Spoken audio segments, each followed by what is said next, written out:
future of work look like, do you think? What are the major changes that we can expect?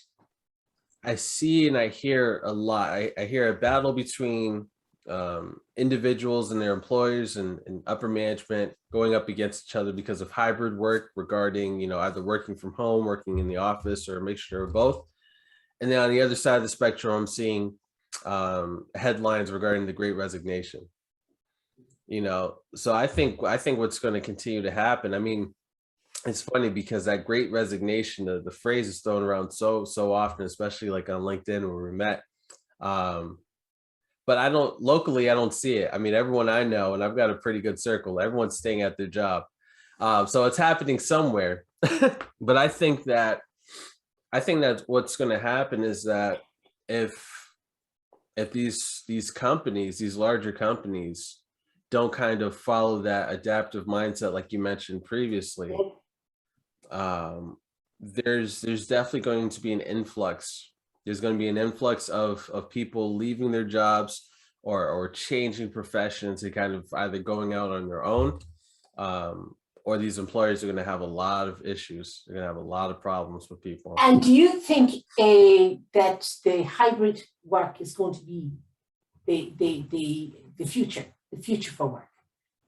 I don't see why not. I think about it all the time. And I know there's a lot of conspiracy, there's a lot of theories, there's a lot of hypothesis around, why these larger companies are still requiring, they're kind of demanding their employees to come into work, into the office. I don't necessarily see why though, because I would imagine, I mean, if there's no employees, if employees are staying at home, they're working from home, they're still doing what they've got to do. That's less overhead for these companies.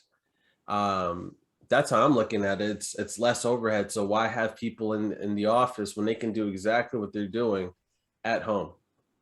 And but the advantages of starting out maybe in the office and creating connections, getting to know each other, etc., lends itself better than to the hybrid or retreating to working from home.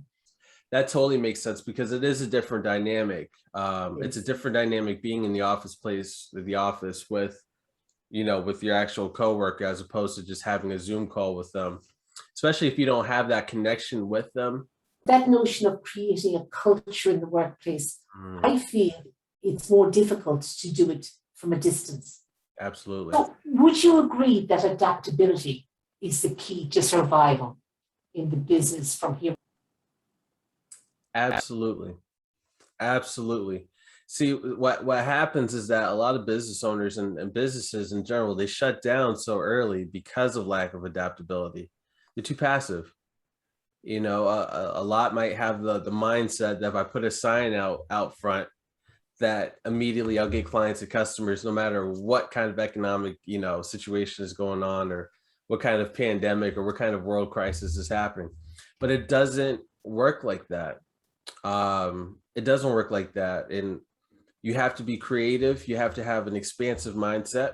You have to think critically as well. And if you continue to do that and you adapt to what's going on, to the changes in the marketplace, to the changes in the industry, changes nationally, locally, internationally, if you can adapt, you'll stay in the game.